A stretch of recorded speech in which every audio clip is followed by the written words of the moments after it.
নমস্কার, স্বাগত জানাচ্ছি আপনাদের সোশ্যাল বাংলায়। সাথে রয়েছি আমি সুজাতা। স্বাস্থ্য সাথীর আরও এক পর্বে আপনাদেরকে স্বাগত জানাচ্ছি। স্বাস্থ্য আমাদের সম্পদ, সেটা আমাদের প্রত্যেককেই মাথায় রাখতে হবে। এবং বিশেষ করে ইদানিংকালে আমরা দেখতে পাচ্ছি যে মারণব্যাধি ক্যান্সার, এবং সেই মারণব্যাধি ক্যান্সারের মধ্যে একটা গুরুত্বপূর্ণ ক্যান্সার হচ্ছে স্তন ক্যান্সার বা ব্রেস্ট ক্যান্সার। এই ব্রেস্ট ক্যান্সার কিন্তু রীতিমতো গোটা দেশের মধ্যে এখন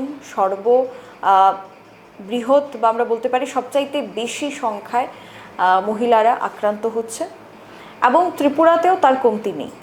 যার কারণে আমাদের আজকের বিশেষ আলোচনায় বিশেষ অতিথি আমাদের স্টুডিওতে উপস্থিত রয়েছেন। আমাদের সাথে রয়েছেন doctor Manjula Rao, breast oncoplastic surgeon, Apollo Chennai. Madam, बहुत बहुत स्वागत है आपका सोशल बांग्ला में। धन्यवाद। और त्रिपुरा में भी धन्यवाद। और जिस चीज़ को लेके हम बात शुरू ही कर रहे थे कि ब्रेस्ट कैंसर के बारे में हम उस पर जाएंगे, लेकिन उससे पहले अगर आप अपना इंट्रोडक्शन हमारे जो ऑडियंस है उनको अगर दे। बिल्कुल। नमस्ते, मैं डॉक्टर मंजुला राव हूँ। मैं चेन्नई में अपोलो प्रोटॉन कैंसर सेंटर में ब्रेस्ट कैंसर सर्जन हूँ, यानी स्तन कैंसर की सर्जन हूँ। Thank you so much ma'am. पहली बात तो ये, कैंसर जो शब्द है उसे हमें डर लगता है बहुत, क्योंकि लोग कैंसर मतलब समझते हैं कि दी एंड, यहीं पे ख़त्म हो गया सब कुछ। और उसके बाद ब्रेस्ट कैंसर, हाँ। तो हालांकि हम देख रहे हैं कि पूरे देश में ये जो ब्रेस्ट कैंसर है वो एकदम टॉप में है जी। तो क्या हालात है अब देश का या फिर हमारे त्रिपुरा का? देखिए, एक चीज़ तो आपने सही कहा है कि स्तन कैंसर जो है सबसे मतलब आम कैंसर है देश में और दुनिया में, और त्रिपुरा में भी सबसे आम वाला कैंसर है महिलाओं में। और आपने ये भी चीज़ सही कहा है कि कैंसर का सी वर्ड सुनते ही सब लोग ऐसे डर जाते हैं। बट मैं ये बोलना चाहूँगी सबको कि डरने की कोई ज़रूरत नहीं है। इट इज़ इम्पॉर्टेंट कि हम इसके बारे में हमारे पास जानकारी हो, ताकि ये जो कैंसर है या स्तन कैंसर है, हम इसको जल्दी से अगर आइडेंटिफाई करते हैं, जल्दी से इसको पिकअप करके हम डॉक्टर के पास जाते हैं, तो इसको हम पूरी तरीके से क्योर भी कर सकते हैं। और हमारे इतने ढेर सारे पेशेंट्स हैं जो ट्रीटमेंट के बाद बहुत अच्छी मतलब उनका जीवन जो है जो पहले की तरह और पहले से भी अच्छा चल रहा है। सो ब्रेस्ट कैंसर जो है, अगर आप जल्दी से उसको पकड़ के डॉक्टर के पास आते हो तो हम उसको 100% क्योर भी कर सकते हैं। क्योंकि हम ब्रेस्ट कैंसर के बारे में बात कर रहे हैं और आपका जो काम है ऑन्कोप्लास्टिक सर्जन है आप, तो मतलब इसका क्या रोल होता है इस ब्रेस्ट कैंसर के दौरान? पहले जो है 20-25 साल पहले सब ये समझते हैं कि ब्रेस्ट कैंसर अगर होता है तो महिला को पूरा अपना जो स्तन है कंपल्सरली उसको निकालना पड़ता है। बट अभी जो हालात हैं वैसे नहीं है। साइंस में और रिसर्च हमने इतना ज़्यादा किया है कि बहुत सारे डेवलपमेंट्स आए हैं। तो अगर पेशेंट जो है जल्दी स्टेज में आते हैं, वो हम ब्रेस्ट को बिना निकाले सिर्फ ट्यूमर को निकाल के हम ऑपरेशन कर सकते हैं। तो इसमें क्या होता है, ब्रेस्ट बच जाता है। बट जब आप ब्रेस्ट में से सिर्फ ट्यूमर निकालते हो, वहाँ पे एक गड्ढा रह जाता है। तो फिर से जब पेशेंट अपने आप को देखेगा आईने में तो उनको अच्छा नहीं लगेगा ना, क्योंकि वहाँ पे एक गड्ढा रह जाता है। तो इसी को हम ऑन्कोप्लास्टिक सर्जरी बोलते हैं, जहाँ पे वो ट्यूमर को निकालने के बाद उसी टाइम पे उसी दौरान हम थोड़ा सा प्लास्टिक सर्जरी करके वो जो गड्ढा बना हुआ है उसको हम बंद कर देते हैं। तो जब पेशेंट अपने आप को आईने में देखता है तो पहले जैसे ही वो लगने लगेंगी। तो ब्रेस्ट कॉन्जर्वेशन और उसमें थोड़ा सा प्लास्टिक सर्जरी करके, that's called oncoplastic surgery. Okay. Breast cancer में किसको हम ब्रेस्ट कैंसर मानेंगे या नहीं मानेंगे? कुछ लम्स वगैरह भी होते हैं, ट्यूमर भी आपने जैसे बोला, तो क्या क्या स्टेजेस हैं इनमें? ओके, तो देखिए, पहले तो कैंसर की गांठें अलग हैं और नॉन कैंसर वाली गांठें जो हम बिनाइन बोलते हैं, जैसे कि आपका फाइब्रोएडिनोमा हुआ, बिनाइन फिलॉइड ट्यूमर हो गया, सिस्ट हो गया, ये सारी चीज़ें जो हैं अलग हैं। ठीक है, तो इट इज़ इम्पॉर्टेंट कि हम पहले उसको डिफ्रेंशिएट करें कि इसमें से कौन सा साधारण गांठ है और कौन सा कैंसर वाला गांठ है।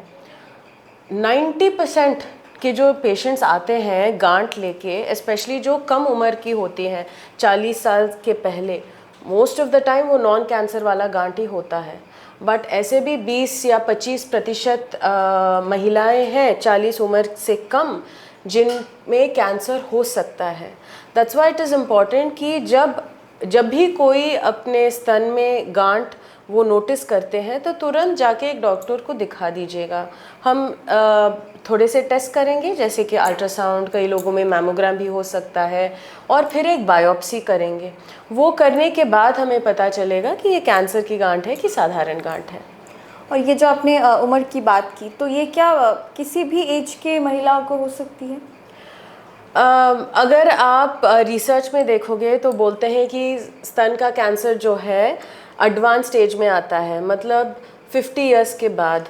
बट हमने जो अपोलो के जो स्टैटिस्टिक्स को देखा है और देश भर में भी जो स्टैटिस्टिक्स निकल के आ रहे हैं, उसमें से पता चलता है कि 50 इयर्स के कम में भी बहुत सारे 25 to 30% महिलाओं को कैंसर हो सकता है। मैडम, ये जो कैंसर की बात जब हम करते हैं, कैंसर सर्जरी की बात या फिर ट्रीटमेंट की बात, तो लोगों को लगता है बहुत लेंदी एक प्रोसेस है, बहुत कुछ चीज़ों से गुजरना होगा, केमोथेरेपी होगा, ये होगा, वो होगा।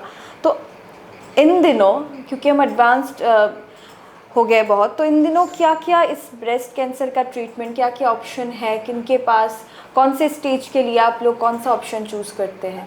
ओके, सो देखिए, पहले तो कैंसर में 4 स्टेजेस होते हैं। कोई भी कैंसर आप ले लो, ठीक है।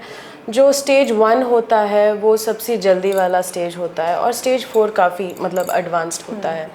और अभी कैंसर का एक ट्रीटमेंट नहीं है, ऐसा नहीं है कि सिर्फ ऑपरेशन करे या सिर्फ कीमोथेरेपी सब चीज़ों का हल करता है। 3-4 ट्रीटमेंट्स होते हैं। एक तो है सर्जरी, एक है कीमोथेरेपी, और फिर रेडिएशन भी है, रेडिएशन थेरेपी।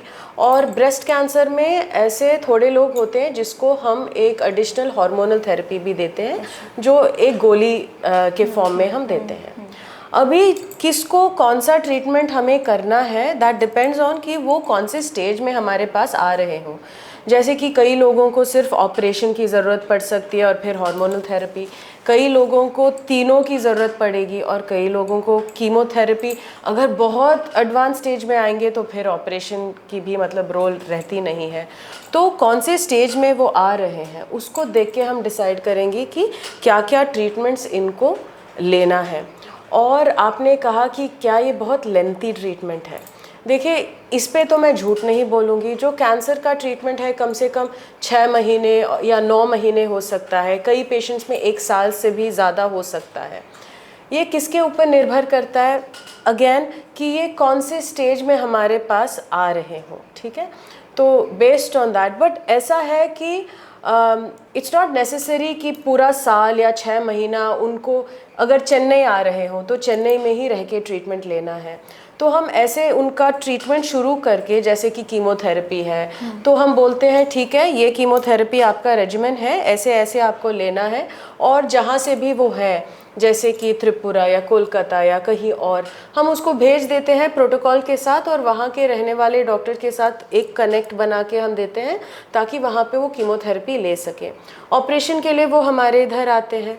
और रेडिएशन जो है 3 हफ्ते की बात होती है, और कई लोग अगेन जो बहुत जल्दी स्टेज में आए हों उनको 5-6 दिन के अंदर भी हम रेडिएशन ख़त्म करके दे सकते हैं। तो इट डिपेंड्स, हर किसी का एक ट्रीटमेंट होता नहीं है, वो चेंज होते रहता है। कई लोगों को हम ऑपरेशन पहले करते हैं और फिर कीमोथेरेपी, और ऐसे पेशेंट्स हैं जिनको हम पहले कीमोथेरेपी देते हैं, बीमारी को छोटा करते हैं और उसके बाद ऑपरेशन करते हैं। पर्सन टू पर्सन वेरी करता है जी। और अपोलो चेन्नई में आप जिस काम में हैं उसमें क्या क्या अचीवमेंट मिला है?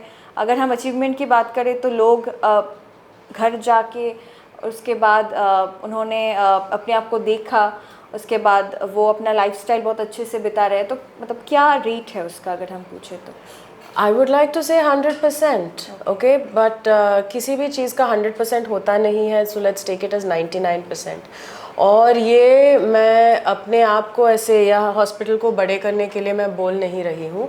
इतने सारे एडवांसमेंट्स हैं साइंस में आज कि ब्रेस्ट कैंसर का जो, अगर आप अमेरिकन कैंसर सोसाइटी गाइडलाइन देखोगे, उसमें जो रेट है, जो क्योर रेट है ब्रेस्ट कैंसर का, इट इज़ 99%। और अगर ये जो ट्यूमर है बगल में स्प्रेड हो जाता है तो फिर 95%। और जितना बीमारी बढ़ते जा रहा है उतना जो क्योर रेट है कम होते जाएगा। तो हमारा जो रेट है हॉस्पिटल में 90% से ऊपर है। And what do I mean by success? By success I mean जैसे कि हम पूरा कैंसर को निकाल सकते हैं और they can go back to their regular life, मतलब वो काम करने लगे। और अपोलो प्रोटॉन में 3 साल पहले मैंने एक सपोर्ट ग्रुप शुरू किया था। जैसे कि हमारे जो सारे पेशेंट्स जिनका ट्रीटमेंट ख़त्म हो जाता है 3 महीने में एक बार, 4 महीने में एक बार हमारी एक मीटिंग होती है, वो सब आ जाते हैं। हम ट्रीटमेंट रिलेटेड थोड़ी चीज़ों के बारे में बात करते हैं, फिर वो उनका अपना जो स्टोरी है वो उसके बारे में बात करते हैं, और फिर हम एक्टिविटीज़ वगैरह करते हैं which will help the development, जैसे कि आर्ट थेरेपी या थोड़ा सा स्ट्रेंथ ट्रेनिंग कर लिया। तो ये सारी चीज़ें हम पेशेंट्स को सिखाते हैं। तो ये बहुत इम्पॉर्टेंट है कि हर हॉस्पिटल में एक सपोर्ट ग्रुप बना के रखना, क्योंकि ये जो जिनका ट्रीटमेंट ख़त्म हुआ, सिर्फ उनका ही नहीं, जिनका ट्रीटमेंट चालू है तभी उनको भी हम इनवाइट करते हैं, तो वो देख सकते हैं कि अच्छा इनका ट्रीटमेंट ख़त्म हो गया है, ये अभी ऐसे कर रहे हैं। और इतने सारे पेशेंट्स का ट्रीटमेंट हो चुका है जो मतलब स्पोर्ट्स में एक्टिव हैं, जो एक्टर्स हैं, जो ऑफिस जाते हैं, जिनके छोटे छोटे बच्चे हों। मेरे ऐसे भी पेशेंट्स हैं जो मतलब एंगेजमेंट उनका होने के बाद कैंसर उनका डिटेक्ट हुआ हो, फिर ट्रीटमेंट ख़त्म होने के बाद उनका शादी हो गया है। एक और पेशेंट मेरी है जो मतलब 24 इयर्स की थी, 24 साल की थी, और ट्रीटमेंट ख़त्म होने के बाद अभी 3-4 साल तो हो गए, उसकी मैरिज भी हो गई और अभी वो प्रेग्नेंट भी है। So it's called success. Yes, it's definitely a success. But apart from that, एक और चीज़ के बारे में मैं बात करना चाहूँगी। There is a new technique जो हम minimally invasive breast surgery बोलते हैं। So कई patients जिनको mastectomy हमें करना है, जो पूरा breast को निकालना है, वो मिनिमली इन्वेजिव टेक्निक मतलब रोबो या एंडोस्कोप से जो हम कर सकते हैं। तो इसमें जो है एंडोस्कोपिक मैस्टेक्टमी टेक्निक, मैं पहली सर्जन हूँ भारत में जिसको मैंने वो टेक्निक शुरू किया था। दैट वाज लास्ट ईयर जनवरी 2025 में हमने वो टेक्निक अपोलो प्रोटॉन में पहली बार मैंने और अपने टीम के साथ हमने ये टेक्निक किया है। ये सारे पेशेंट्स के लिए हम यूज़ नहीं करते हैं, सिर्फ जिनका पूरा स्तन निकालना पड़ रहा है और जो ऊपर का चमड़ी है उसको हम सेव कर सकते हैं बिना रिस्क इंक्रीज किए। सिर्फ इनको ये हम टेक्निक यूज़ करके पूरा स्तन निकाल के फिर रिकंस्ट्रक्शन भी करना पड़ता है। मैडम, हर एक जो डिजीज़ होता है उसका कुछ ना कुछ सिम्टम वगैरह हमें देखने को मिलता है, लेकिन कैंसर के लिए वो नहीं होता है। मतलब जब तक पता चलता है तब तक स्टेज 2-3 हो जाता है। तो इस ब्रेस्ट कैंसर के लिए कुछ ऐसे सिम्टम्स जो हम खुद सेल्फ एग्जामिन कर सकते हो, या फिर ऐसा कुछ पेन वगैरह क्या होता है? बिल्कुल, तो मोस्ट इम्पॉर्टेंट सिम्टम जो है बिना दर्द वाला गांठ। जब पेशेंट्स आते हैं गांठ लेके, वो बोलते हैं अरे मैडम बट हमें पता ही नहीं चला क्योंकि दर्द नहीं होगा। तो वही एक सिम्टम है जो बिना दर्द वाला गांठ हो, आप तुरंत आ जाओ, हम बायोप्सी करके हम कंफर्म करेंगे उसको उसमें कैंसर है कि नहीं। बट उसके अलावा और भी जो सिम्टम्स हैं इंक्लूड, जैसे कि निपल में कुछ चेंज हुआ, निपल से पानी निकला या खून निकला, जो ब्रेस्ट के ऊपर जो स्किन है, चमड़ी है, उसमें थोड़े से चेंजेस, या थोड़ा अल्सरेशन, एक घाव है जो आप जितना भी आप स्किन डॉक्टर ने कुछ ऑइंटमेंट दिया, आपने लगाया 2 महीने 3 महीने, बट उसका मतलब इम्प्रूवमेंट नहीं हो रहा है। या नहीं तो बगल में अगर उन्होंने कुछ गांठ देखा या गर्दन में कोई गांठ देखी उन्होंने, तो तुरंत आके दिखाना है।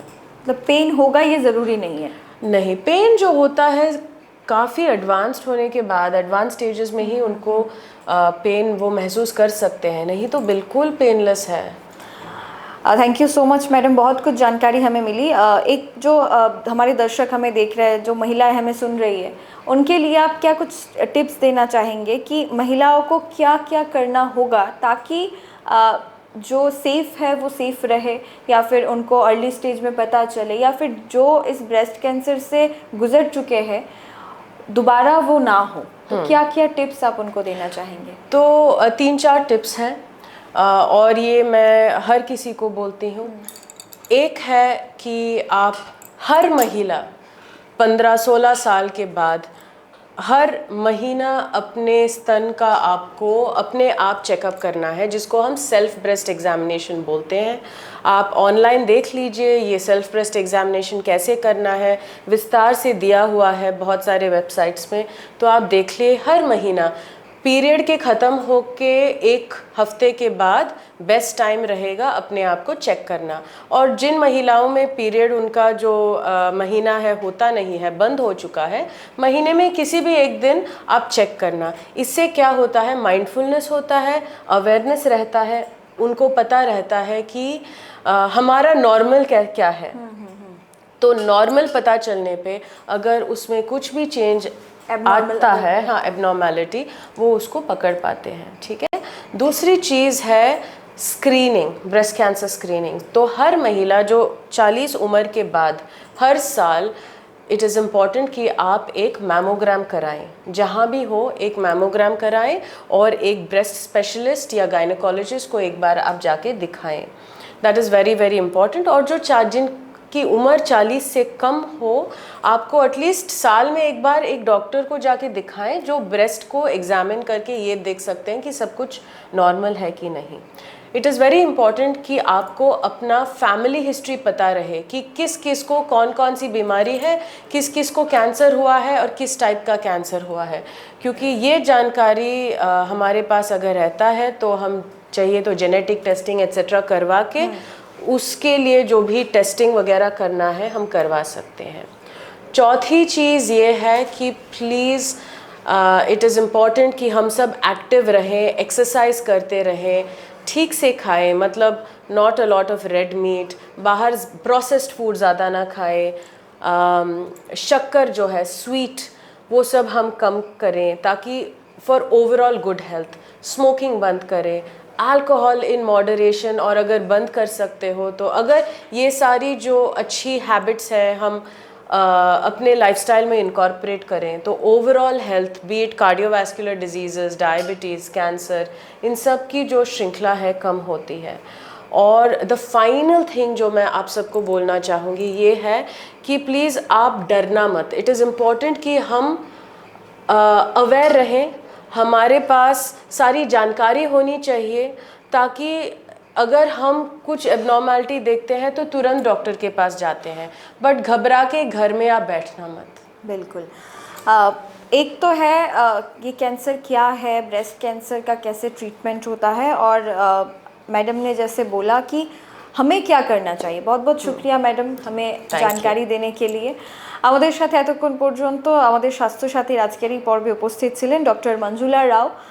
তিনি ব্রেস্ট অঙ্কোপ্লাস্টিক সার্জন, অ্যাপোলো চেন্নাইয়ে উনি ওনার টিম নিয়ে ইতিমধ্যেই বহু কাজ করেছেন এবং বহু যারা পেশেন্ট রয়েছেন, রোগীরা রয়েছেন যারা স্তন ক্যান্সারে আক্রান্ত, তাদের পুরো হিস্ট্রি এবং তাদের যে অ্যাচিভমেন্ট বা সাকসেস রেট সেটা কিন্তু 90%-এরও বেশি।